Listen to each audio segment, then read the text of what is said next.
Amogus. Hello?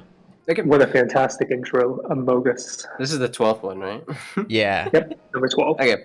Hi, everyone. Welcome back to the Theory Crafting Roundtable podcast. It is episode number 12 here.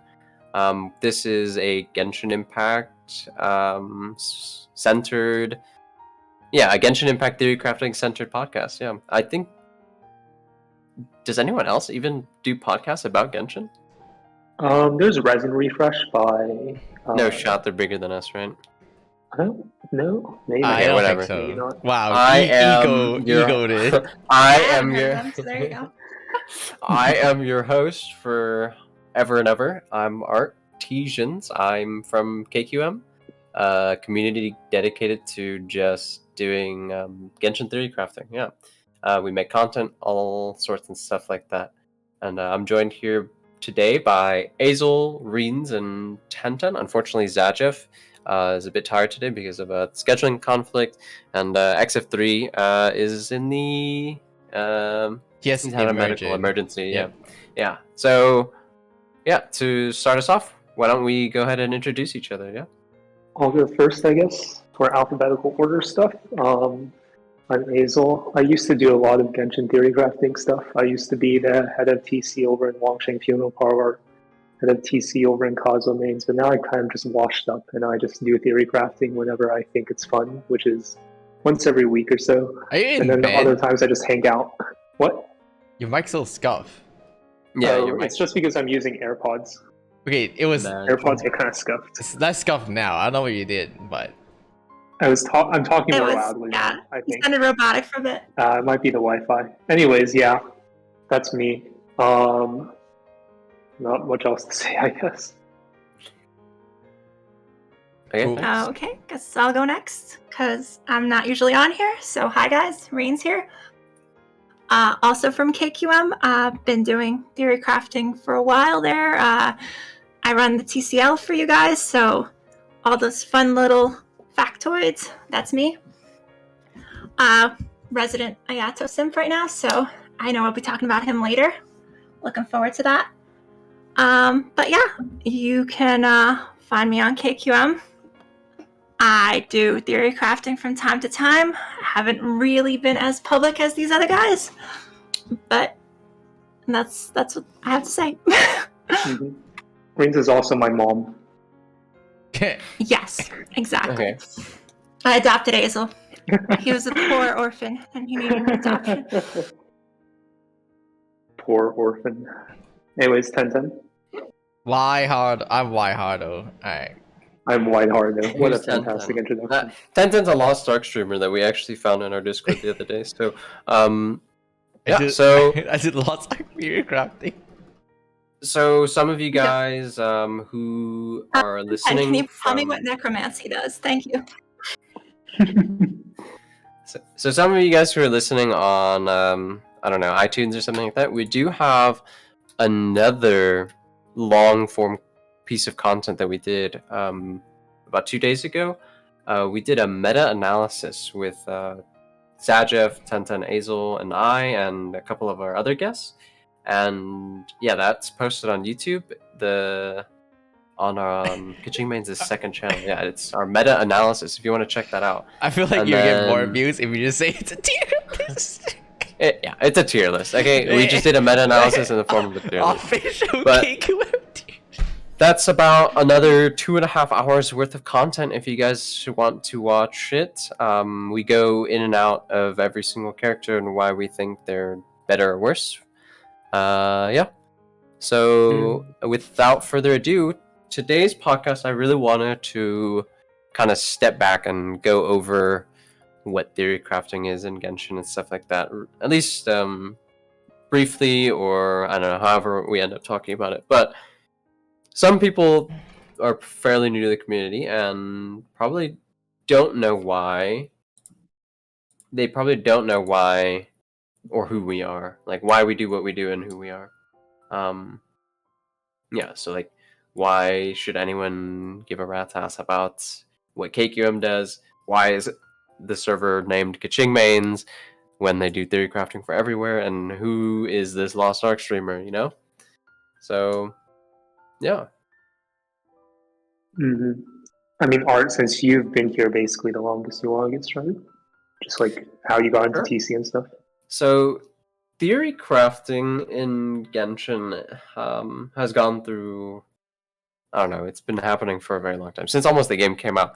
But basically, these days, theory crafting is just playtesting and calculating out how good teams are and finding the interactions between different units and stuff like that. There's nothing really that complicated other than that definition. You just find how things work together, what's good. Yeah, and KQM is Xiangling first and foremost, but it's become like the hub of theory crafting, at least in the West, and I don't think there is much mention of theory crafting communities without the mention of KQM, at least somewhere in there, right? We lead like huge network opportunities, and we partner ourselves with Xiaomains, Childmains. Yeah, so like KQM has done a lot of work for, like, sequestering different information for the game, and yeah, we just ended up being the hub over time. And Tenten, do you have any notes on that? I do something that is an extension of PvP crafting, which is value, because sometimes characters are not, or character can be powerful, but they can be not worth it for your account. And I actually read this Reddit post like 2 days ago where he was like, he saved up a lot for Ayato, and then he couldn't get the Ayato. He lost 50-50, and then in the end he ended up he ended up pulling out his wallet and he dropped $100 just to get Ayato. But in the end, he was like, he regretted it. He was like, yeah, I pulled $100 for Ayato because I really wanted him. And then he played him and was like, yeah, is this really what I wanted? And it was like, not quite. And then now he lost $100. So it's really a story like that maybe goes sad every time. And it's the biggest reason why I focus so much on values. Just so like people don't run into that all the time. Especially Genshin Impact is one of the more expensive game in the market right now, where every character on average costs you $200. So just be more careful when you're pulling. Mm-hmm. That's fair. Mm-hmm. Yeah, I think I'd like to also just talk a bit about like the history of KQM, because a lot of people like don't really know why KQM is the hub for theory crafting. Like, why did the Electro Cat Girl become the representative for TC in Genshin? And basically, how it all worked out was, when the game released, there was a r/Kitsing mains subreddit owned by UFX Frozen, and Doug, who's the current owner of KQM, saw the subreddit, and he was like, okay, this subreddit looks pretty cool. I have Kitsing. Maybe I should make a KQM Discord. So Doug ended up creating the KQM Discord, and then people started joining the KQM Discord. Doug also ended up creating the D-Luke mains Discord at the same time that he made the KQM Discord, but he focused more of his efforts on KQM. And in the early days, KQM attracted a lot of people who did a lot of early math. A lot of it was centered on Kitsing. So, for example, they were focusing on, like, is Aquila Favonia a good sword for Kitsing? How does the Lion's Roar damage percent thing work? How does Black Cliff stacks work? Do they persist after you go afield? How does 4-piece Thundering Fury work? Because people were interested in whether or not you could use 4-piece Thundering Fury with Kitsing. So a lot of these early findings got compiled into a document that we called the doc version of the TCL, because it was just a Google document with all of the findings that we had. And when we were creating this document, a lot of the findings that we had were rigorously tested. What Doug says is we tried to put it through kind of like a peer review system that they have in academia. So that's basically where the modern version that's currently on our website of the TCL came from. We just put a lot of findings into a Google Doc. People like Jinx, like Queeful, came around and started reading that Google Doc, looking at the findings that we had, and then we really just kind of expanded from there. because big influential people were like, here is this big resource that a lot of Genshin players can take advantage of. People joined KQM, they got interested into theory crafting, and that's basically where we are now. So yeah, that's the history of KQM. It's not really like a lot of people have the conception that it's like people thought Kuting was bad, and we tried to theory craft our way out of making, like into making Kuting not bad, I guess. Which is, I guess there's like some hints of truth to that, but it's less so like we tried to make Kuting not bad, and more so just KQM was where the like first consolidated document of the resources came from. People joined based on that document, and that's how we got to where we are today. Yeah. I think another part of like why people listen to us, or like why it's important for people to really understand what theory crafting is that a lot of content on Genshin is fairly low effort, I would say. I think people who make content based on how fast they clear the abyss by just, loading up different sets of artifacts, throwing them up on the screen, and then telling you, oh, like, my so-and-so cleared, like, 20 seconds faster than my so-and-so, blah, blah, blah. Like, there's nothing to really be gleaned, nothing important that can be gleaned empirically from, like, the tests that they do. So that's kind of where theory crafting comes into play, where you can, after we found out how like damage worked, you could mathematically deduce how much damage different characters were doing over time, right? And now we do team damage calcs and all that stuff, and we're collecting all of that now. So it's not, we don't theory craft specifically to just find what's meta, right? There's certainly different ways to theory craft, but one of the most important things that comes out of theory crafting is just knowing the process and knowing how to evaluate units one from another. Mm-hmm. And there's also like theory crafting just to find out new mechanics for, I guess, units that people wouldn't really care about. So I think one good example of this is there used to be a ticket. So right now the theory crafting library operates on a ticket system where people can create tickets for their findings, which can then be verified. But there used to be a ticket in KQM on how Amber's burst works, because she has like concentric rings for her burst, and if you're within one ring and not in another ring, you'll get like X number of hits, and if you're in this ring, you'll get Y number of hits. It's really complicated. I don't remember exactly how it works because it's been months now since I looked at it. But that's not like really something that is that relevant to a lot of people. It's not something that a lot of people would care about. The theory crafters are just interested in like exploring those underexplored parts of the game, figuring out how they work. Just like, I guess, making the unknown known, if we want to put it in a very fancy way. Right, because a lot of those mechanics might seem very just esoteric, and you're like, why do we need to know this? But then you'll wind up finding these really, really interesting like interactions, like you said with Amber's ult, where it winds up working in a team a way you didn't expect it to, and all of a sudden you have this synergy that we wouldn't have known about if we didn't know all these little mechanics for every character. So that's just an important part of like having all those resources there. Mm-hmm. Yeah, I think yeah, you can go. I think like a better example would probably be like how do animo abilities pick which elements to infuse, right? This is something that nobody really cared about, right? Did it really matter what element the Animo Traveler picked up? Did it really matter what element like Jean's E picks up? No, but knowing these things informs us how to play a character like Kazuha, right? This small, unimportant detail becomes very, very important for other characters. So yeah, I don't think we need to go too much more into theory crafting, but yeah, does anyone have any final thoughts here? Elemental Gauge Tree is Giga Chat. 1.5U Giga Chat. You're talking to the person who discovered EGT 1010.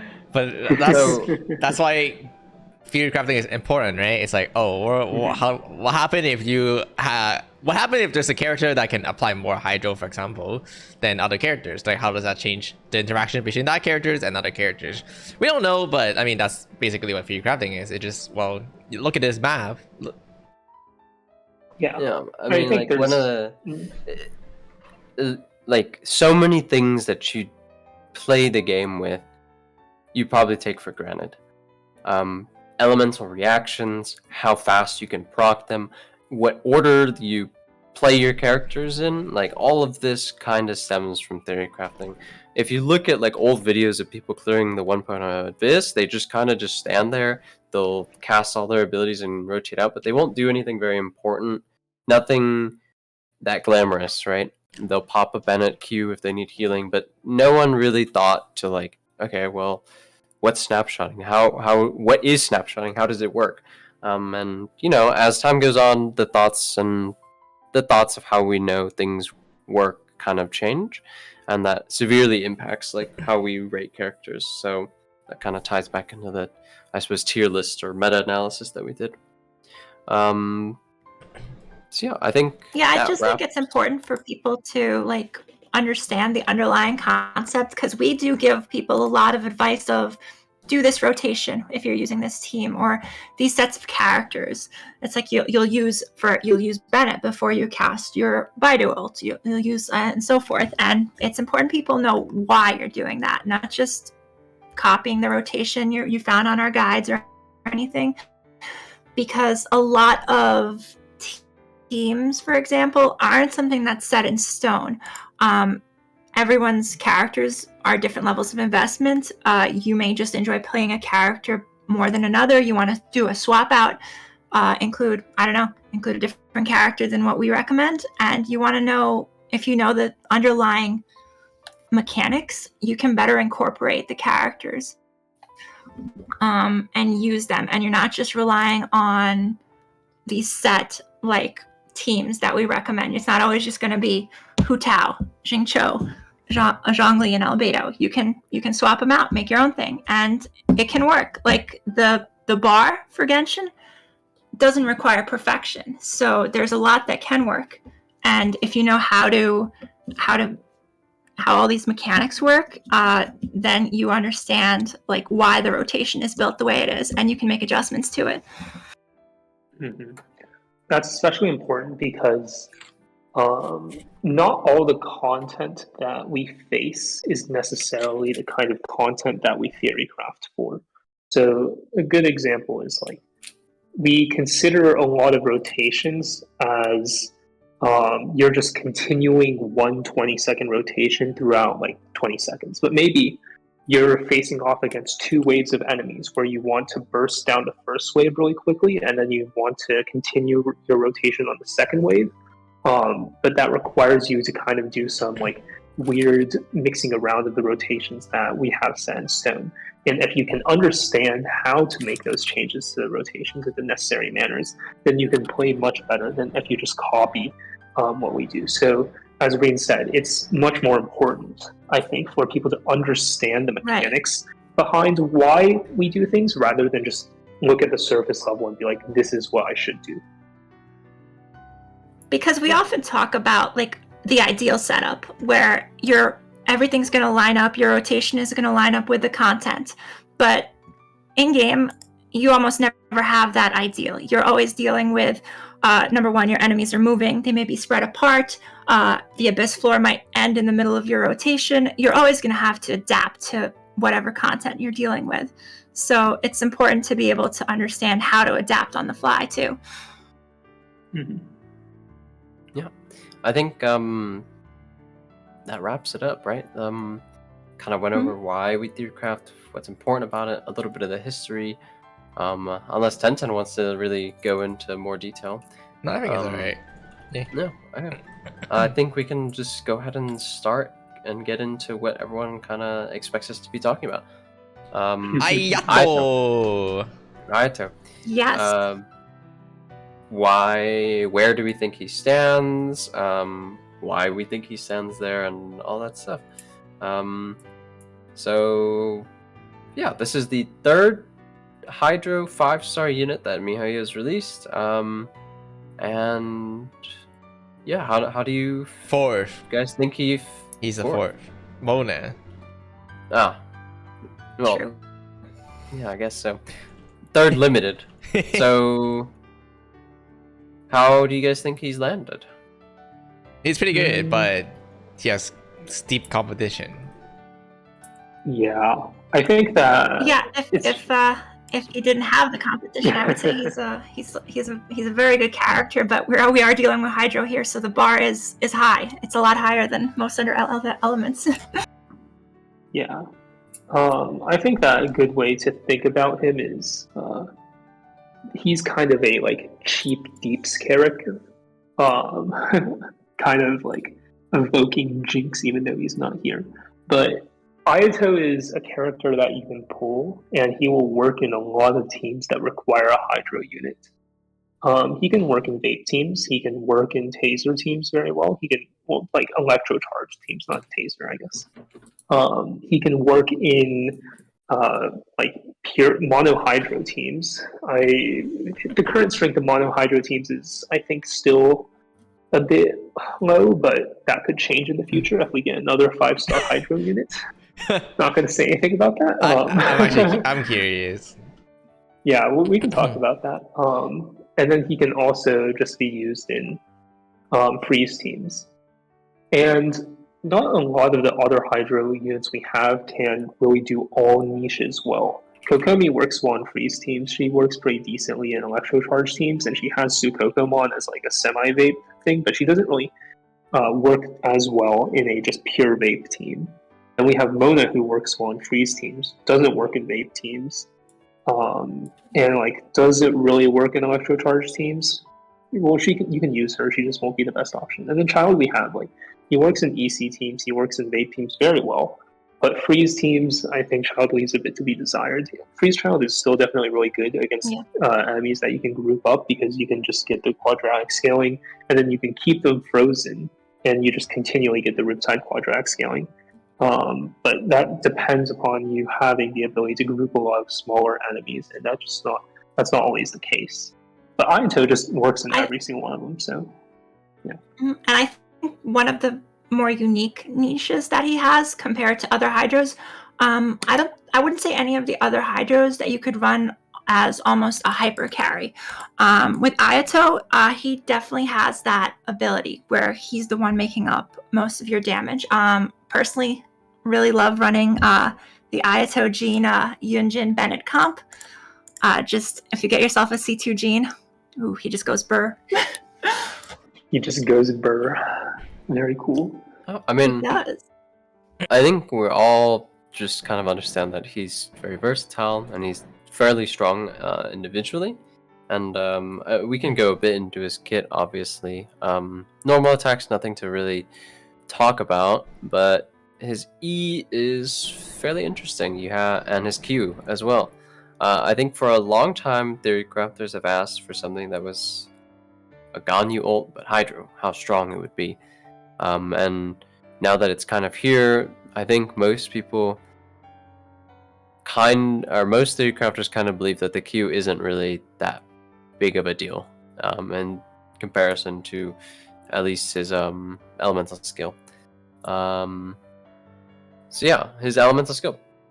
You cast it, you get 6 seconds worth of just holding down your left mouse button, and it is some of the easiest damage you can get out there in the game. Then you have 6 seconds off, and you can do it all over again. And then it has added stacks that scale off of your max HP, and yeah. Is there anything you guys want to chat about here? I mean, the main thing to talk about here, like the duration is going to be the main thing you're working around when you're making rotations for him. A lot of his rotations we're working with trying to get 2E to go there, so he has that lower ER requirements. If you only run 1E rotations, he has to wind up running a lot of ER, talking about 180, 190 ER to make the comps work. But there's a lot of tricks you can do with this because it works similarly to Child's E. He has a internal cooldown on the energy particle generation. But what you can do, and a lot of people are finding out that this works very well, is to weave this in with his burst. So you actually wind up getting 2 elemental particles right off the bat. So you do E at N1, do his elemental burst, which has a very long animation, as everyone knows. And then you just do 1 more auto attack, and you've already gotten two of your elemental particle procs here. So just for detail, he can either get 1 or 2 particles as are let you really play with your rotations a lot, because we initially a lot of people were like, how do we make off-field Ayato work, because he's going to need an impossible amount of ER, and just doing this gets his ER down to about 200, and it lets you do a lot with him, a lot more niche comps, a lot more niche uses. Mm-hmm. Also, it looks like your Wi-Fi is still broken. Do Do I sound a little bit robotic? You sound very robotic. I think everyone sounds a little robotic right now, actually. I think that's your end then. That's everyone. Yeah, I'll have to yell at my ISP later. Yeah, no, like everyone's mic is cutting out for me, even Tenten. Verizon, please. I think. Yeah, that's just your end, I think. No, I think that's can on hear you. Tenten, Yeah. Okay. Yeah, so I mean, I think his elemental skill, like mechanically, is fairly interesting. Team compositions are ending up, or team rotations are ending up using 2 elemental skill casts, just so that he can run less energy recharge. Yep. I think his damage bonus is something that I don't know if I would really criticize Ayato as like a split scaler. I think this type of passive is much more preferable to something like Yaemika's, where an entire Ascension passive is dedicated to it. And yeah, I mean, his damage bonus is just directly on his elemental skill, so it's automatically is just not eating up an entire slot for it. And then in terms of his elemental burst, I think a lot of people expected like an off-field hydro source to be like extremely powerful, and don't get me wrong, it is, but it's kind of landed in a way that's, yeah. I think in our dreams we thought that off-field hydro would allow us to vape without using a Xingqiu, but I think his off-field hydro application is much more useful for freeze and electrocharge teams, and you know, he ends up just being so flexible at all 3. So, yeah. Mm-hmm. Yeah, I think it depends. Like, what we were hoping for is a Hydra who can like keep up, I guess, with the demands of a lot of pyro use at a like low cost. But I think people don't realize that part of the reason that Xingqiu is so strong isn't just because he's off-field Hydro, but also he's very easy to set up. You just run 180% ER, you run Saxor, then you don't really have any ER issues because you can basically just always get your burst up. Well, maybe if you have like below R3 Saxor, then you'll have issues, but you can also just run Fab then. And Xingqiu has that. He's got the mini nuke. He's got a lot of tools that Ayato theoretically has, I guess, but like they don't work in execution. So yeah, I think there are just a lot of advantages that aren't really considered beyond just off-field Hydro, because Xingqiu is more than just a lot of Hydro. There's other stuff to his kit, which we'll probably be talking about later. But yeah. Yep. No, I mean, I think one of the things that I wanted to go through is again about like Hydro in general. How does he stack up with like obviously Xingqiu, Child, Mona, and Kokomi, and how he stands out a little bit, and how and why Xingqiu is so oppressive in terms of defining the meta. Why is Xingqiu so good, basically?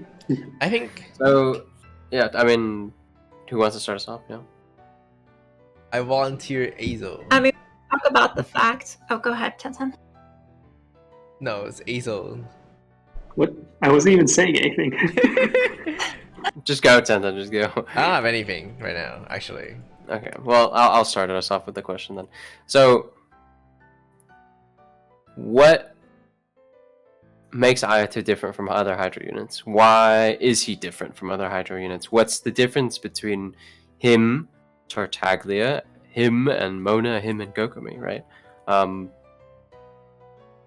So I think to start off is that Ayato probably shows most resemblance to Tartaglia, where they have fairly limited on-field Hydro application time, and they kind of define their playstyle around how long you're on field for. But I think that Ayato is much different from Tartaglia in the sense that he doesn't have a nuke in his elemental burst, and he just... It's not as hard to really manage his rotations. You have a hard cutoff, and you can literally hold down your left mouse button, and Ayato just goes, right? Not really a fan of the 6-6 thing, personally.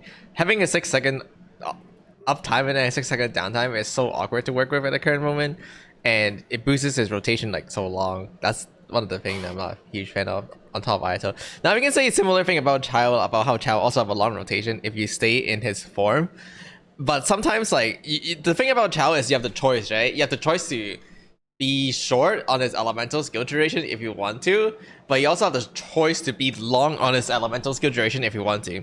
And I noticed this against the Pyro Lectors. For example, if the Pyro Lector is almost dead, and I know like my Chao can just push through within that 30-second elemental skill duration, because his elemental skill can actually last up to 30 seconds, then I never actually have to exit his elemental skills, you know? But on Chao, on Ayato, I'm forced to leave after 6 seconds, and then have a 6-second downtime of doing nothing, and it feels really awkward. No, I think that's fair. I think if Azel or Rinzi, if you guys have any thoughts on it. Yeah, I mean, when it comes to comparing him directly to Child, because I think that's the comparison most people will take as like, am I choosing Child or am I choosing Ayato?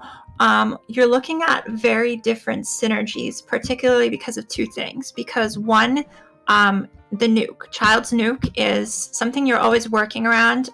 If you vape that, oftentimes it's going to be Bennett ult into Child nuke, and that's going to be a significant part of your damage. With Ayato, you don't have any big hit to nuke like that. So that in a way changes the teams you're looking at. You're not so much tied to Bennett as much as Child would be, because he doesn't have that reliance on that big nuke. And the other thing is definitely the off-field application. With Child, yes, you could do some off-field, particularly for freeze in AoE situations, but unless you have a lot of grouped up small mobs that are going to be dying in succession, he doesn't really have a way to continuously apply Hydro. We were talking about the burst before. It doesn't apply for charge and for freeze. It's probably one of the most comfortable in terms of Hydro application, because you have this big AoE ring. You're going to get more or less 100% Hydro uptime, which lets him be slotted into different teams. So I don't think you should consider it as a one-to-one replacement in Child, because you're not going to have the same experience. You can run, for example, Child's famous Kazuha, Xiangling, Bennett comp, and you can just slot in Ayato with that, and it will work. But that's not going to be his ideal comp. That's not going to be what you should be building him around. So I would say you can compare them, but they're not replaceable for each other. They have very different roles. In fact, where Child favors vape, I would say he favors more electrocharge. Sure. Nothing international, Pew. Yes. I'm trying so hard not to say it, but to say team comps. I think Azel, do you have any thoughts? Sorry. No, not particularly. I think I just agree with what Reed said. Okay. So we can just move on to, I don't know. I mean, I don't really see too much of a comparison between Mona and Ayato. I think we could skip that, but I think for Kokomi and Ayato, there is some little bit to be said. I mean, Kokomi obviously during her elemental burst is incentivized to just be on field, but I think what ends up happening with Kokomi more often than not is that she plops on her jellyfish, you rotate through, and then you use your elemental burst on Kokomi again, Just to and refresh. she carries TTDS, right? Yeah. She just is off-field hydro. She doesn't do much else. She heals and offers a damage bonus with Thrilling Tales of the Dragon Slayers, right? Yeah, no one used Kokomi And- on field. And hopefully people are not using Kokomi on field because your elemental burst is just refresh your elemental skills. No, I think the Hydro units, like, they all do different things, but when it comes down to it, like, at the end, when you're evaluating like what units you have to pool, you don't really need more than one of them. These characters like all have the ability to make a team comp to clear the abyss very comfortably. So no, I don't have much else to say about Ayato and Kokomi. There's a question I Wait, want to... Tenten, real quick. What? Real quick before we move on, what do you mean by like don't use Kokomi on field, like as a main DPS? Because you can still run Kokomi on field, just not really main DPS. Kokomi. Yeah. Like, I think people have this impression that like, oh, Kokomi elemental burst make her do a lot of on-field damage, so let me do that. That's like not true, right? There is well, I think what Tenten is alluding to is that there were some people that were saying that she was doing more damage to child, right, on field. Oh, I just mean in general. I think, yeah, I mean, like, but that is what is kind of encapsulating that take, right? So that the idea that like Kokomi in her elemental burst is doing more damage than child can do, and though the individual hits might deceive you, I think what ends up happening is child's AoE just overtakes her like super easily. But I think the point that Azel is trying to make is that Kokomi is a really good on-field like driver. She can use Beidou and visual procs like quite well, right? Yeah. Just being a ranged character is such a huge advantage for being a driver. So there was a and question. Finally, oh, go for it. Go ahead. No, there was a question I wanted to raise, which is on a scale, how much do you guys think Ayato's flexibility should be valued? Because I feel like a lot of people also point to like, oh, okay, Ayato is not as good as this character in this team, but he's more flexible. He can work on all of them, so shouldn't you value him higher because of that? And I feel like that's kind of 50-50. It's like not always assured. So that's one of the topics I wanted to bring up today. Yeah, it's super dependent on the person you're talking to. Like, if you're talking to like a new player who might not have that many units and they really need like the additional flexibility that Ayato can offer because they just don't really have that many other options, then yeah, he's good. But if we're talking to someone who already has been playing the game for a while, like maybe they won't see that much value out of Ayato. So it really just depends on the target audience. I think flexibility is important. I think almost unequivocally, it's almost always important. I think the ability for Kokomi to be so good in so many different situations is one of the like championing reasons she's just so dominant in terms of like our perception, right? She can do off-field hydro, meaning she can be electric, she can be freeze, but she can also heal. The versatility in Kokomi is like what makes her very special. And I think Ayato also should deserve some praise for that. Sure, his vape compositions might not stand up to Child's, but like, is that difference enough to stop you from clearing? I don't think so. Right? Yeah, I think it's also important to just point out that Genshin theory crafting. We like to say X unit is better than Y unit, but it's really just a game of inches. It's not like one character being better than another unit means that there's going to be that much of a difference. Like, yeah, maybe you're going to see a tremendous difference between if you want to play main DPS Xiangling versus if you want to play like Xinyan main DPS. But you're not really going to see that big of a difference between like I don't know, Raiden National and International. Like International, yeah, it's gonna perform better in content that's multi-way that you can take advantage of its flexibility for in AoE situations. Raiden National is better against bosses that can't be pushed back by overload. It has higher single target damage, but at the end of the day, they're really not like tremendously different in terms of overall power level. You're not going to see a big difference. Like ultimately, it doesn't really matter who you roll for. We just say that things are better than other things because they are actually better, but the degree to which they're better is so tiny that it doesn't really matter too much. True. Yeah, and I think a lot of it is also something that's not quantifiable when we talk about, for example, Gonkomi, which is like that comfort factor. Having the healer versus not having the healer. And this goes back to Xingqiu and why we say we have to compare everyone to Xingqiu now. Because he does have that comfort factor where he provides a little bit of healing, a little bit of damage reduction, a little bit of stagger resist, just a little bit of everything. So that's a lot of comfort he brings that you're not going to have with any of the other characters. I mean, with that, I guess we can just jump into Hydro and Xingqiu, right? So the reason why we talk about these units and why they have to be like fairly different is because Hydro is probably just the second most important unit, like element in the game, right?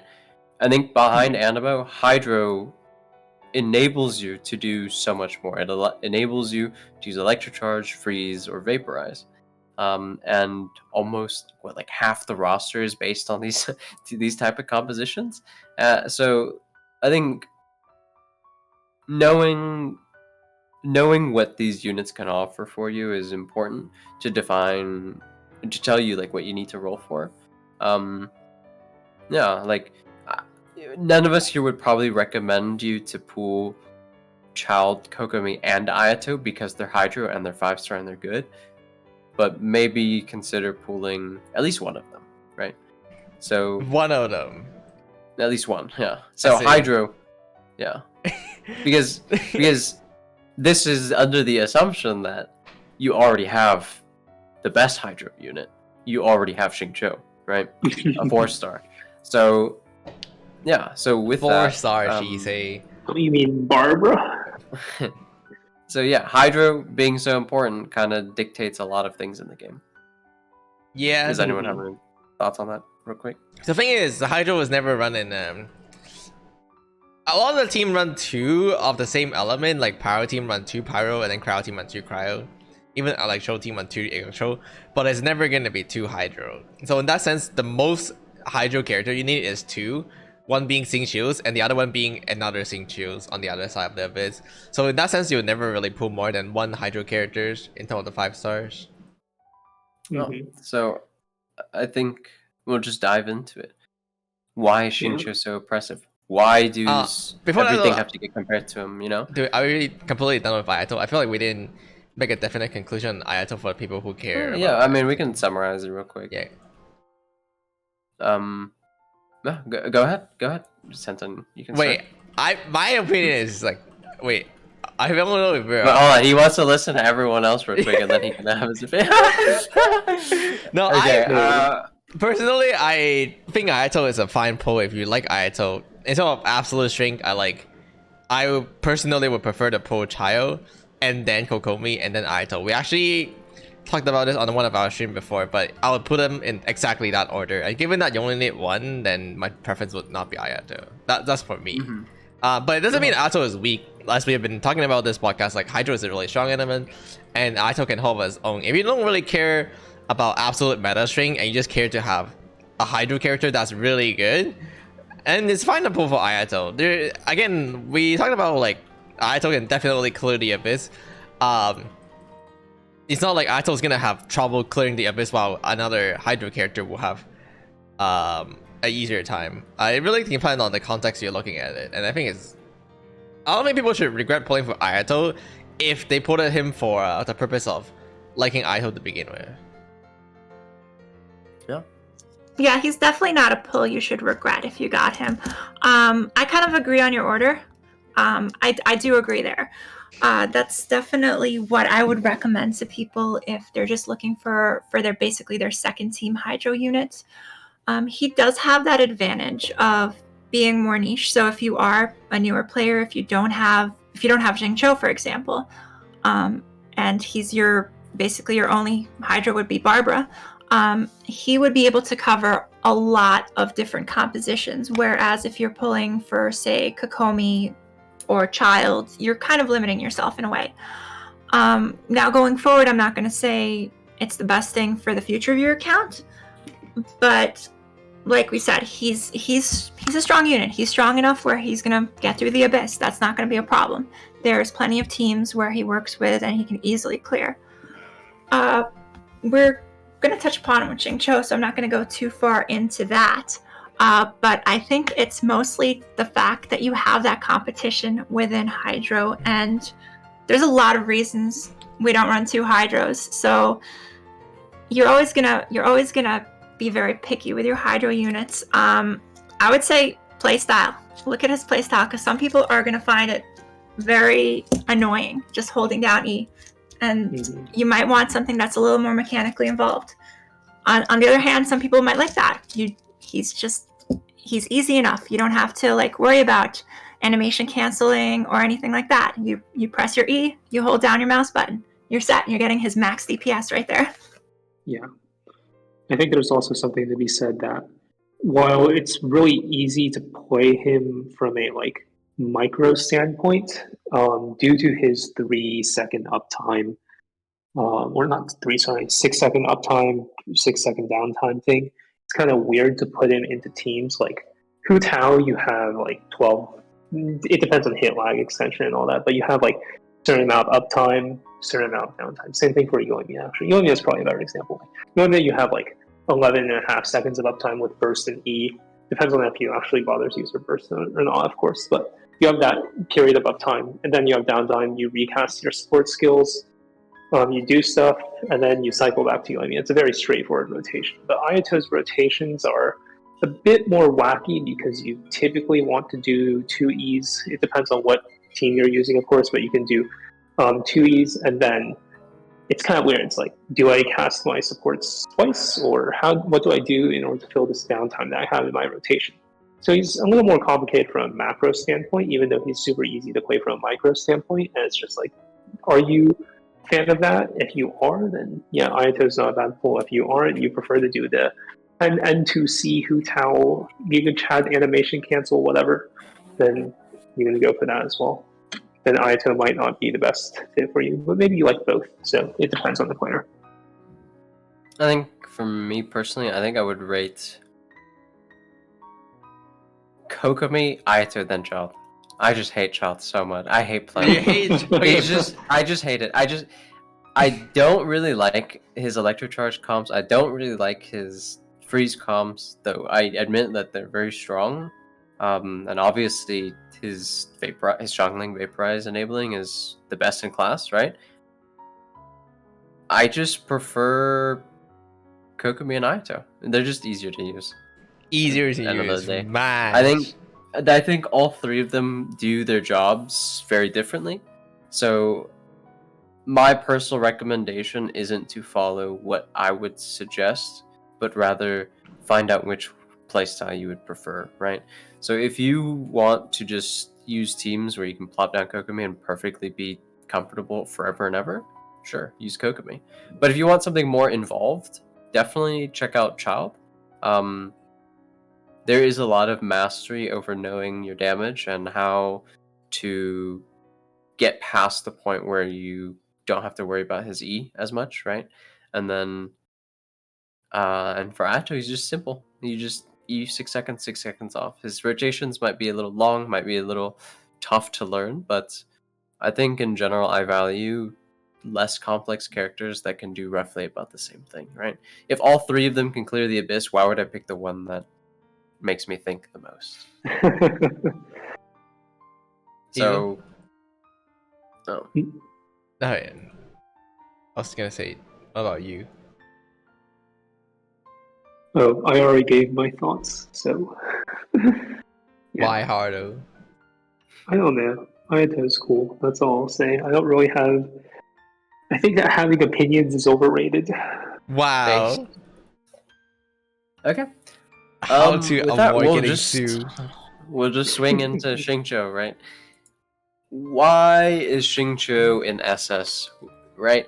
Everyone already knows why Bennett is so strong.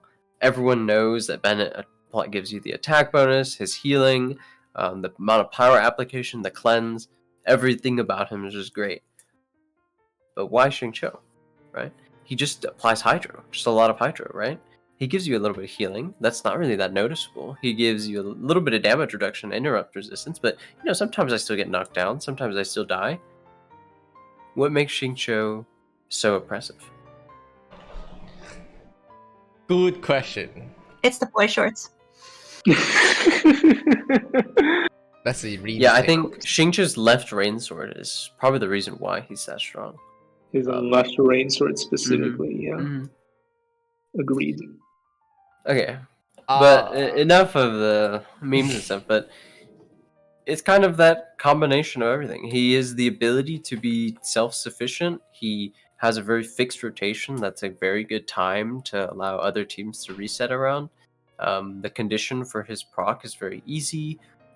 Just normal attacks, and on top of being self-sufficient with a minimal amount of energy recharge and a sacrificial sword, he can do a lot of damage, right? Yep. That's pretty much it. Which is a lot. I think one of the most underestimated factor is every single factor about Xingqiu that's not his Hydro application. I think everyone knows that he has really good Hydro application, but what people are ignoring is every other aspect about him. First of all, Xingqiu's probably have one of the highest single target damage in the game. As in, if your team normal attack and you don't know who to put in, putting in a Xingqiu is probably one of your best option, if not the best option. Before the podcast, Azo was talking about how he actually played Razor of Xingqiu's, not because of the Hydro application, because Xingqiu does tons of damage, and just only for that purposes. So Xingqiu actually does one of the highest damage in the game, but with the minimum amount of field time, because his elemental bursts are so long, but he only needs to cast 2 elemental skill to recharge the entire thing, which lead up to the second point, and that is Xingqiu is one of the character in the game that is fully self-suffocating, which is like, or self-recharging, I don't know what the proper word is. Self-sustaining? Self-sustaining, yeah. So like, with a sack sword, he can funnel his entire 80 cost elemental burst all by himself with no additional help. That means you can slot him into anywhere and he'll work just fine, because he will be able to recharge his elemental burst entirely, right, without any external help. Where if you look at every other character in the game, they need some kind of help. Xiangling need Bennett, Beidou need like another electro characters, even all the crowd characters need another second crowd characters. So Xingqiu's being able to recharge his elemental burst by himself is actually like a really, really big deal. I can't see our chat right now, but I bet they're all saying Yeah, Xiangling again. Wait, how do you know that? I know your chat, Tenten. Sorry, Rain's already saying. Oh, no, I was going to say, yeah, I think this ties into more of how Hydro has been kind of in a way designed to be that element where you're not gonna be doubling up on it. Hydro res isn't something we ever go for, we ever talk about. The individual Hydro characters, you're never trying to battery one with the other. There was some talk about batterying Ayato with Xingqiu, for example, but it's almost never worth doing that, and you want to see who's self-sufficient. Like you said, Xingqiu, you can put him into any team, because you're never gonna ruin her reaction by adding Hydro. You're never gonna like ruin a comp by just adding more damage, free damage, more or less. You're never gonna ruin anything by just having the damage reduction or the stagger resist or the tiny bit of healing in there. He offers basically every aspect that he offers is always going to be a positive for your comp. You can't really say that with a lot of other characters, where you can put them in and you can take advantage of more or less every aspect of their kit right away. because he's so self-sufficient and every part of his kit is kind of a global synergy. It's not something that's very limited, say, to one specific element, like we've seen with some of the more niche supports, like Guro, for example. Mm-hmm. Yeah, it's. I mean, like, just as a kind of like addendum to what Tenten was saying earlier, it's not like it's not necessarily that even he is just like the most damaging sub DPS, but that he is just like a super easy to use sub DPS, because Beidou does more damage than him as a sub DPS. Xiangling does more damage than him as a sub DPS, but they need things to like make them work. They need Fischl for Beidou. They need Bennett for Xiangling. Xingqiu does that, and I also want to cover on his damage reduction and interrupt resistance, because I think people really, really overlook interruption resistance in Genshin, and I think it's just like something that you shouldn't overlook at all, because getting interrupted is a DPS loss. If you're on the floor and not hitting things, you're not doing damage. And that's just kind of like an invisible DPS gain that Xingqiu gives you that you might not necessarily see. And it's also super important because you have to consider that Xingqiu is used pretty often with shielding units. And damage resistance stacks more. I don't remember if it's additively or multiplicatively. I'm pretty sure it's multiplicatively with shield health. So a Zhongli shield, that's typically like 40k, you can like make it like 80k shield health with Xingqiu. Or even a Beidou C1 shield, because Beidou does give a shield on her burst, and it's not that much, honestly. The health is pretty low, but if you have a Xingqiu, and plus the damage resistance that Beidou also gives you, then that shield is actually pretty bulky. And there's also just the thing to be said that like damage resistance, even without a shield, is still just damage resistance. You're taking less damage. If you take less damage, you don't have to care about healing as much. And that's also just an invisible DPS gain that you're not really seeing, because maybe you have Bennett on your team, and Bennett is a really good healer, right? But he only heals the on-field character. Maybe if you're not running a damage resist character, then you'll have to like swap a character who would not normally be on field in that point in the rotation onto the field in order to get a healing tick from Bennett and then swap them off. And that's just a DPS loss. But just all these invisible things that Xingqiu is doing, the damage resistance, the interruption resistance, the healing that he gets from his range swords, even though it is pretty small, they all can add up to make him a much better unit than he might appear to be. Well, he still like appears to be a very, very good unit, of course. It's just these are the tools that he has, which people might not necessarily pay attention to.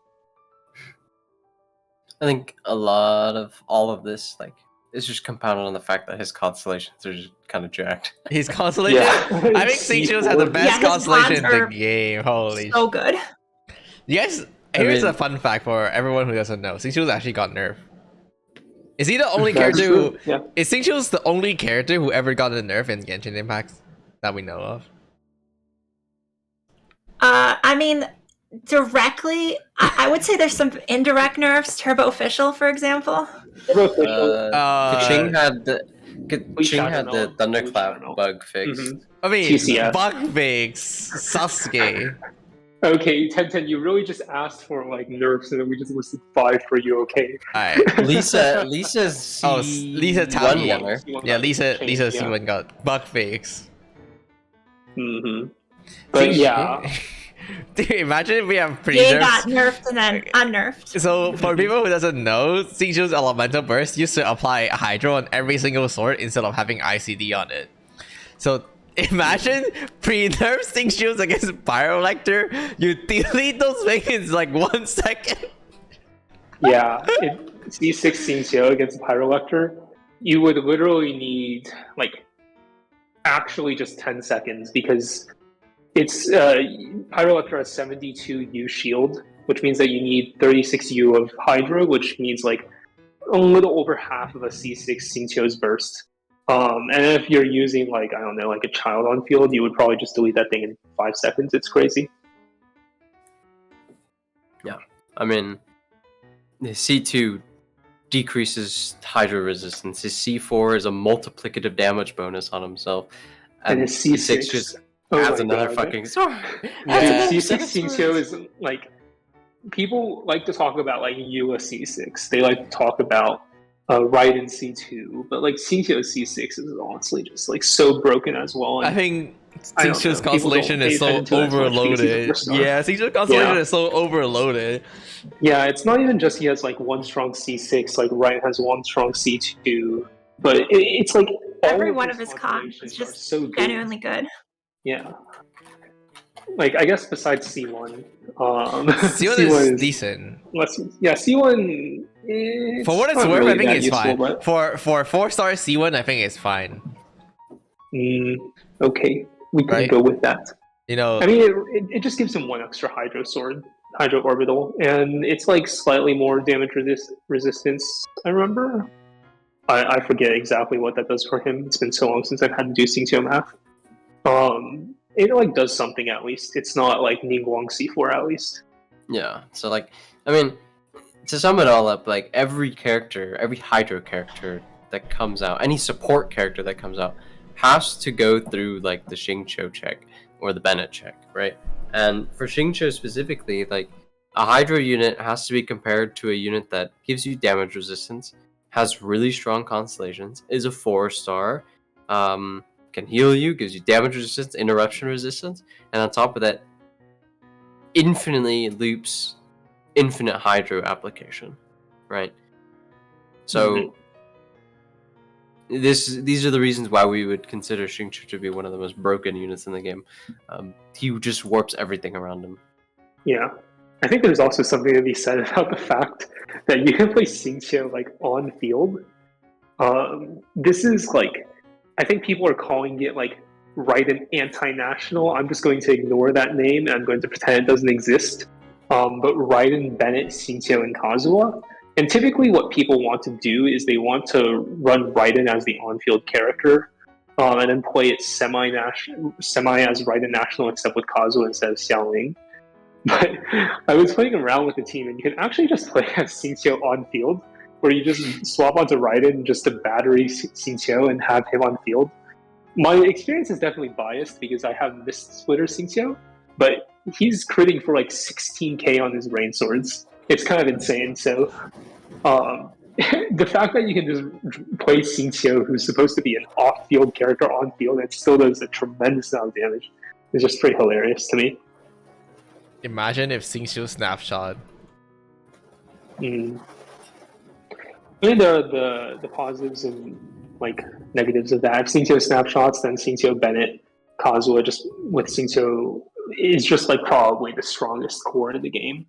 But also it's kind of like he's less flexible as a support in some teams. I think overall it'd be better for him to snapshot. But Wait, but he'll be it's just there are some cons. What? I think it definitely more. He'll be pros, so broken if he snapshot in national. Holy Yeah, shit! I think It would be a straight up buff in that comp. Yeah, I Pretty think much any definitely comp there with are, Bennett. Yeah, any comp where there are a significant amount of buffs, totally. Yeah.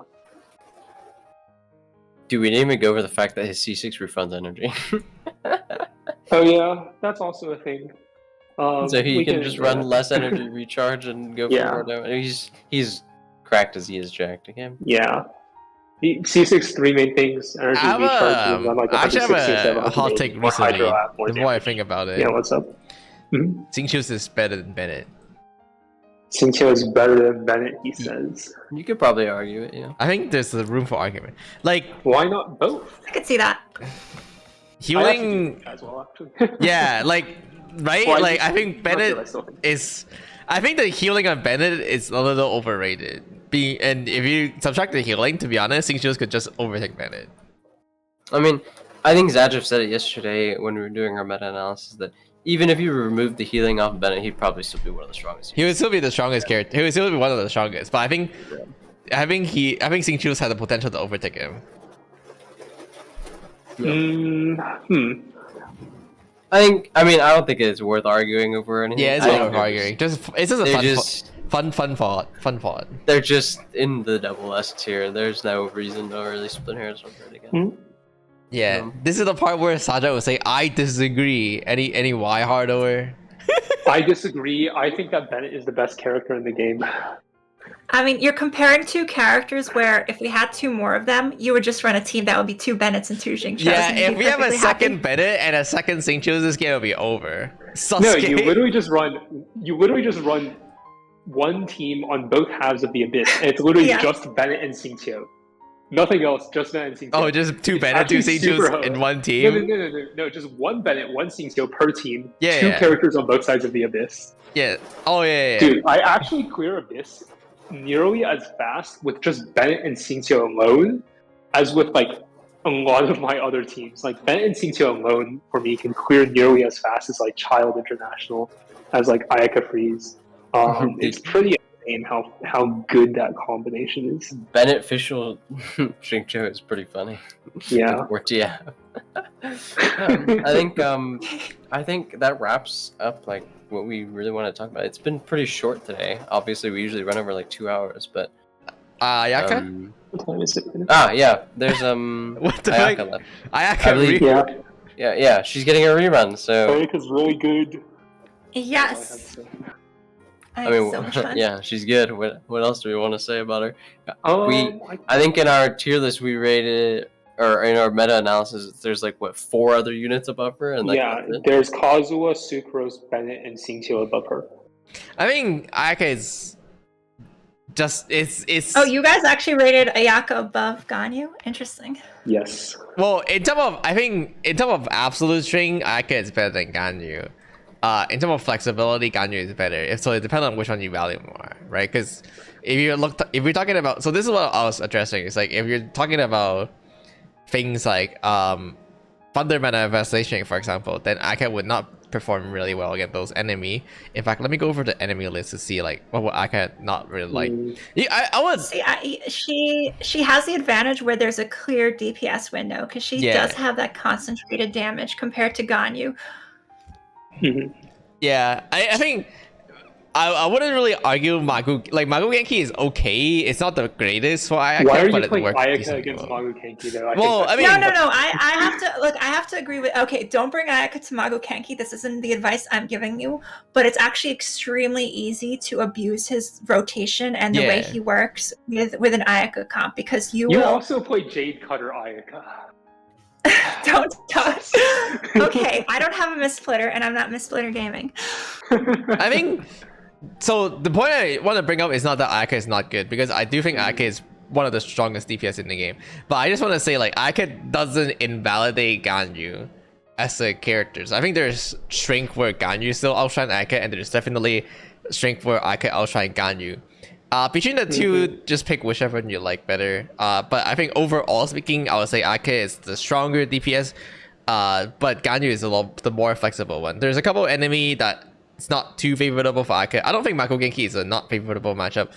But stuff like big enemy that doesn't like to group up. I actually don't know if anyone have experience using Ayaka against the twin Geo Bishop in last 12-3. If someone can tell me how does that go, yeah. It's a little difficult in RNG to actually get your burst to hit. Yeah, both that's what of I them. would imagine. It's because your Ayaka burst would be hard to hit both of them, where Ganyu, not just your elemental burst should relatively be easily to hit both of them because it's a really big range.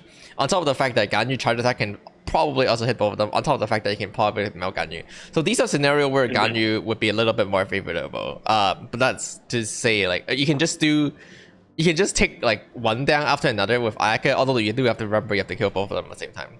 So these are scenarios where Ayaka might be less favorable, but overall speaking, I would say like Ayaka is the strongest DPS in the game at the current moment. I think it depends. I mean, it depends, but I would like to. I don't mind hot taking it like that. I can see a situation where you can say Ayaka is the best. I can see a situation where you say Raiden is the best. I can see a situation where you say Hu Tao is the best. So I guess like for example, in the previous like single target focused abyss where we had the Magu Kenki, the Prima Bishop, the PMA, then Hu Tao would probably just be the best DPS at that point, just because you have so many single target enemies. Against abyss where you have a lot of freezable enemies, I think you could say that Ayaka is the best.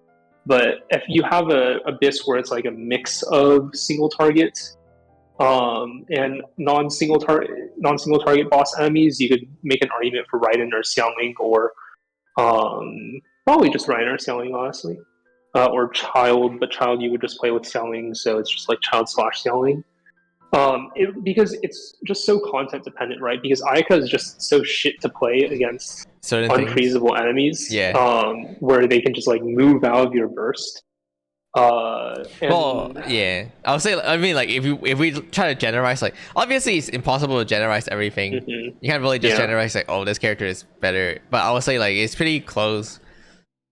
Which is why I said it's a hot take. But yeah, I mean, I guess it just depends on like, do you want to create some sort of like spreadsheet that just averages it out, like how many encounters? yeah, how there many are like each encounters time? here, bro? I would say Yeah. though, if you don't have Ganyu, just roll Ayaka. Yeah, that's probably fine. Yeah, I think that's fair. Because I think that when you think of it, it really comes down to what is your next best alternative for a lot of these situations.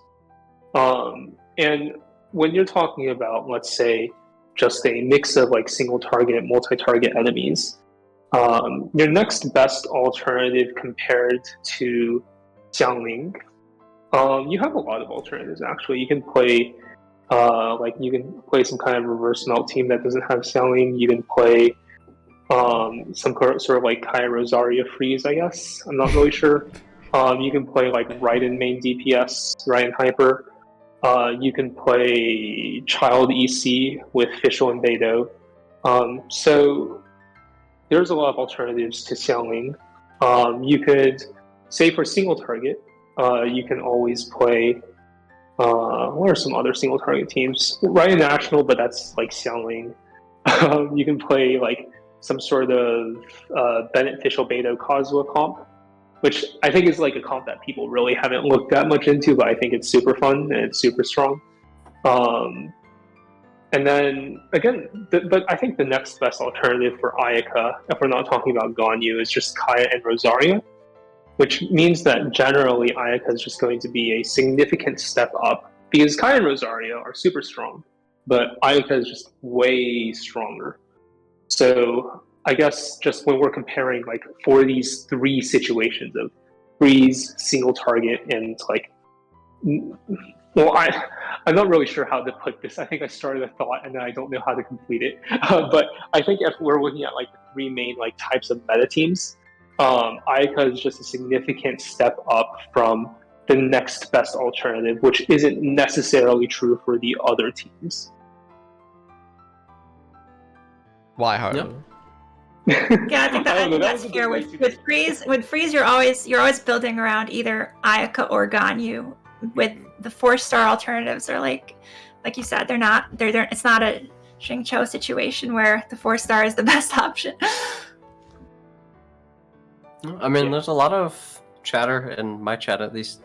Kind of, I don't know how to really phrase it other than shitting on Ganyu, but I don't think that the difference between Ayaka or Ganyu is any larger than the fact that Ayaka can nuke something in 5 seconds. I think they do their damage differently, and that's fine.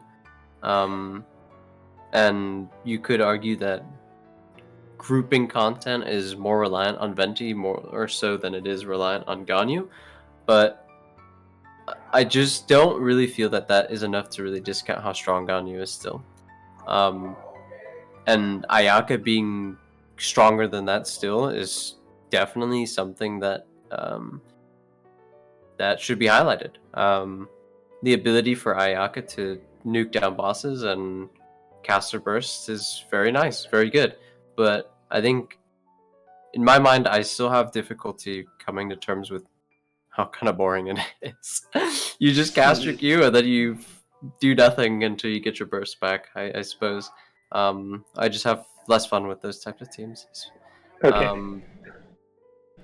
And I think we did the calcs a while back that Ganyu outpaces Ayaka at what, 3 targets? So, I mean, 3 target, just no, like I the think current it's- Abyss 12 to Widehardo. Well, it's more than just 3 targets. It's 3 targets that are necessarily grouped up. Yeah, But no. yeah, I mean, it really depends. I'm going to say a hot take, and I think that Ayaka is actually a decent bit better than Ganyu. And I the don't think it reasoning is that behind hot. that. I think it's just. Okay, I think most hot take people to would you, say Art. that. Hot I take think to most you. people would say Ayaka is just the premier crowd unit for sure. But I don't know. I think that's based off 2 things. One, I think Melt Ganyu just sucks. If you've talked to me before, you probably already heard this take, but I think Melt Ganyu is shit. I think, well, it's definitely not like it's a terrible Melt team. Ganyu is It's just still so hard to serviceable. play. Yeah, but it's hard to play. If you don't have a shielder, you're doomed. And even then, if you have It's a probably one shielder, of the you most need like resource intensive. 250 ER on your Xiangling, like 240 ER on your Bennett. It's legitimately like not even a bad idea to run Fav Bennett in these teams. And I recommend people try it just because of how like gigantic your energy needs are for the team. And even then, even with such a large amount of ER required, even if you have to even if you're willing to soldier through the shielding and the difficulty of playing the teams, and you learn how to not miss shots, which honestly isn't that hard. Like, it's not too difficult to hit shots on Ganyu, so I guess that's a small concern. But even then, it doesn't even deal that much damage. Like, if you just look at the team DPS that Melt Ganyu puts out, even if you're playing the hardest possible rotation with Kazuka, Melt Ganyu, with Ganyu, Bennett, Kazuha, Zhongli, and you're hitting 5 melted shots on Kazuha, it's still just lower DPS than a lot of teams. I think there is definitely something to be said about the fact that you can nuke things down really quickly, and that is a strength that it does have. But other than that, I just think it's a bad team. Or I don't at least think it's severely overrated. I wouldn't consider Melt Ganyu to be a very real team at this point. I think there's so many more things that are just more easily played. The only positive I can really think of to run Melt Ganyu is that You have Ganyu. it's the same. It's the same as every other comp. If you have enough investment into like something, you'll just one shot. And yeah, I mean, like at the same level of investment with less 5-star units, Ayaka is able to do the same thing, right? Like you could argue that Melt Ganyu can one shot literally anything and like within 5 charge attacks. But I mean, you could say the same thing about regular Ayaka. You just Q and it'll die, right? Yeah. And that's just the difference between like the freeze teams. And then in that case, I'm of the opinion that Ayaka freeze is just easier to play, and B is like much more comfortable because Ganyu it's like not much more comfortable, sorry, much more flexible because on Ganyu it's like you gotta be doing like charge attacks correctly, not too many, or else you extend your rotation, not too few. You have to operate on the correct rotation length, and it's kind of weird. And then you also have to make sure that you're grouping enemies, and sometimes enemies aren't going to group, and then you lose a lot of damage. And then Ayaka is just like you press Q, you press E, you battery a bit, you press Q again, things die again. I think it's just much easier and much more flexible than Ganyu. So yeah. Yeah, I think also just the fact that you're not like strapped to a shielder with Ayaka is a huge deal.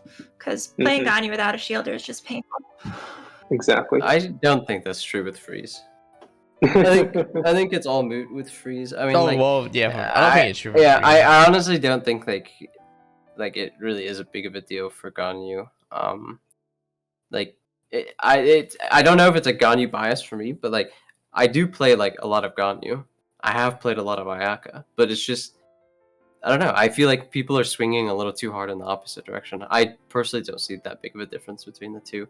I think both of them do so much damage that like almost any abyss that you throw at either of them, they'll clear it fairly trivially. That's fair. I mean, ultimately, going back to what I was saying earlier, like there's not going to be that much of a difference between top tier units anyways. So there's not too much point arguing about this is going to be better or this is going to be better. They're going to clear it probably similar amounts of times anyways. Of course, it's going to be content dependent. If you're like against a bunch of mobbing enemies, then Ganyu's going to clear significantly faster than Ayaka and whatnot. But The good news is you can just play both Ganyu and Ayaka together. yeah, you can do that. That's also true, yeah. So just roll both. Have you guys seen the GC sim where Mono Cryo actually have one of the highest team DPS? I did see that. But it required Kazuha, Shana, Ganyu, and Ayaka. The thing about that though is that assumes that all of your Ayaka burst things hit. Yeah. In Mono Yeah, Cryo, there's a lot that's of kind assumptions of there where That's you sim- don't have. There's no shot that sim is like worth any salt. Like, there's no way you'll ever get like how are you going to keep things grouped like for any of that to go off? no Anemo unit, no Hydro unit, but it's, No, you have an Animo unit. You just don't have a Hydro unit, and it's just going to be so pain playing Ayaka without freeze. but yeah, Anemo. So yeah, I don't.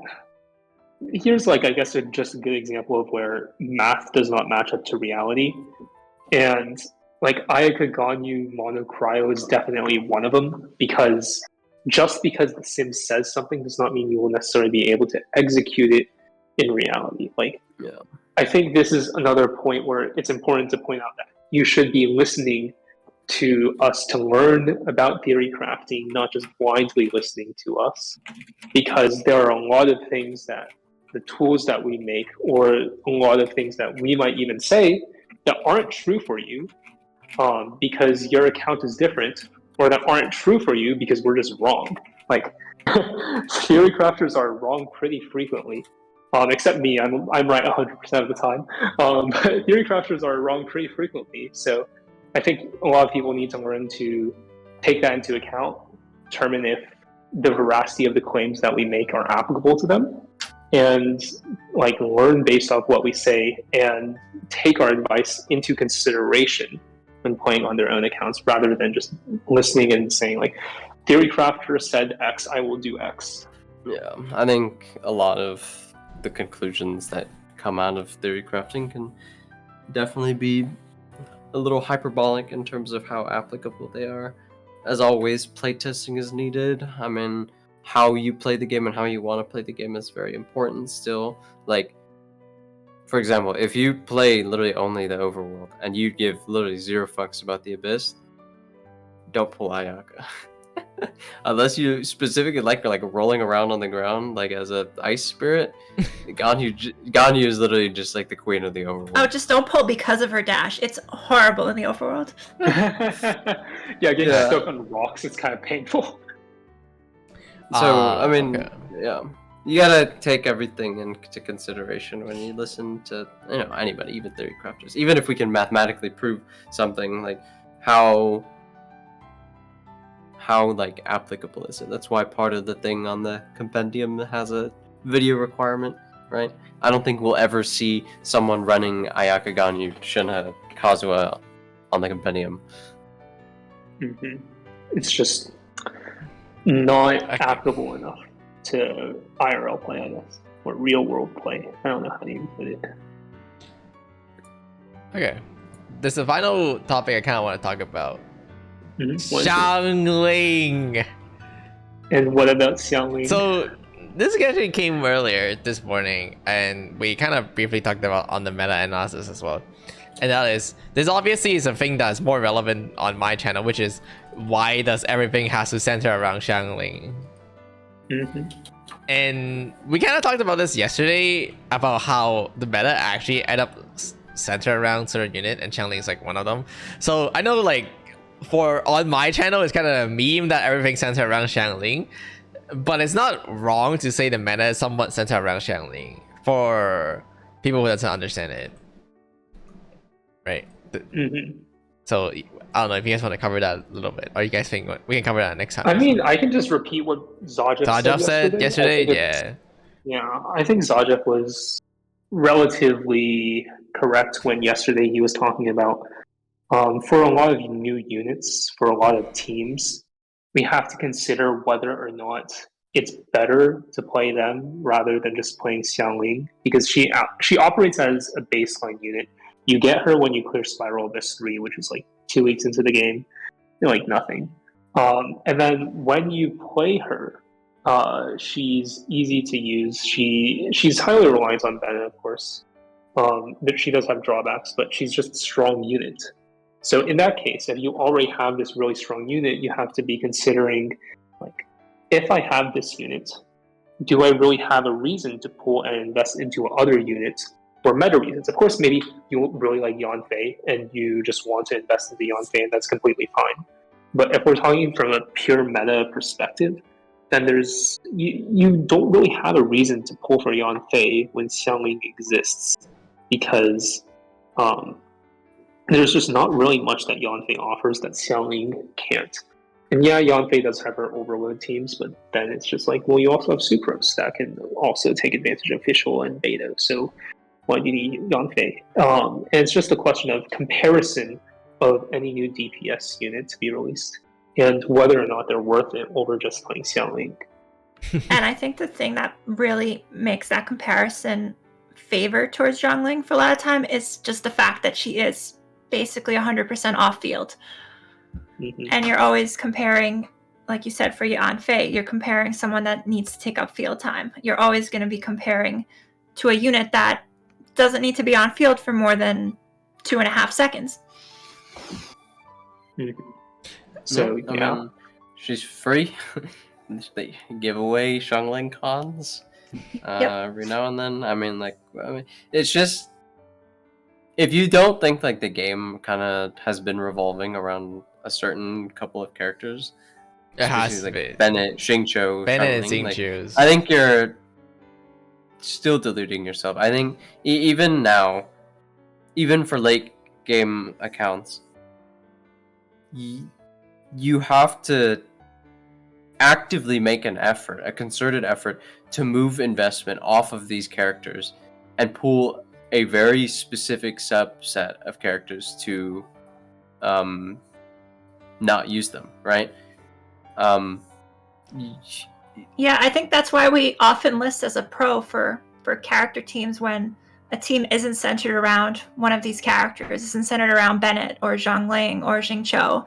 It's like, we have a character that doesn't need, or their best comp doesn't use these characters, freeing them up because there's 100 other comps that do use them. No, I mean, like, it's just, these characters are low constellation requirement. They work well with each other in the first of all, and like they just do so much together that like there's just not really that much reason to like break them apart or not use them, right? A unit that comes out that's like remotely similar to them has to go under so much extra scrutiny to really even ever like consider to approach them. And Xiangling is specifically like, she's free, she gets to be used in like a lot of comps, she teaches you how to play the game when you play her properly, and yeah, I mean, like, she's just, yeah, she's Xiangling. I mean, what else do you want to say? Look, if I say it, no one's gonna believe me, okay? If I say Xiangling, the game does center around Xiangling, no one's gonna believe me. Yeah. Wait, I mean, it's not just like Xiangling. It's a character that the game revolves around because she's free, and that like to make other compositions, you have to skirt around the obvious choice. Right? So like if I want to make teams without Xiangling, it's very possible today, don't get me wrong, right? But think about what kind of comps that you have to start running. You have to have a Raiden, you have to have a Zhao, you have to have an Ito, you have to have a Hu Tao, and that's if you have if you're running Xingqiu. If you want to get rid of everything, it's significantly harder. You need Kazuha, you need Kazuha, Ito, Albedo, Goro. You need a lot more work to escape from them, right? Have you seen that Genshin players are so creative meme art? No. It's basically just like, the title is Genshin players are so creative. It's just like 24 teams, or it's like a large amount of teams, and every single one of them is 2 characters plus Bennett and Xiangling. And the most hilarious part of it is all of them are like real teams. So you have Yeah. like international, you have national, you have Ride and Yai ban Xiangling, you have Klee Kazuo ban Xiangling, you have Venti Kazuo ban Xiangling, which are the two pure pyro teams. There are just so many teams on there, and it's like these are actually real teams that you can play and that have been in the meta. And I think that just speaks to how big of an effect Xiangling and Bennett have on the meta, because whenever you want to run something, it's always a question of, is it better to run this than just putting Bennett and Xiangling on your team? And a lot of the times the answer is going to be no. So yeah, that's just how like big of an effect they have on the game. Like you have to admire like their ability to kind of make the game revolve around them and not be 5 stars, right? The idea that like these characters wouldn't be so central, or at least a major contributor to the conversation about like what units the game probably revolves around is, I mean, like I'm saying, like the general point I'm trying to get across is like you have to spend a lot of money, a lot of wishes to escape from them. Mm-hmm. That's why we have 20 different variations of national. And yeah, people are tired of national. Everyone hates the fact that every single time we get a new character, it's just, can we slap them in national? But that's just how good Xiangling and Bennett are. You just always have to consider that possibility, because that duo is just like broken. Don't worry. Surely next patch will be different, guys. Surely the next Hydro character will be different. Surely. I don't know if we have any other topics. I think a lot of people probably have a lot of questions today. 1.5 U. So. They're probably very tired of us saying Xiangling. That is what they are. Xiangling that, Xiangling this. Have you ever...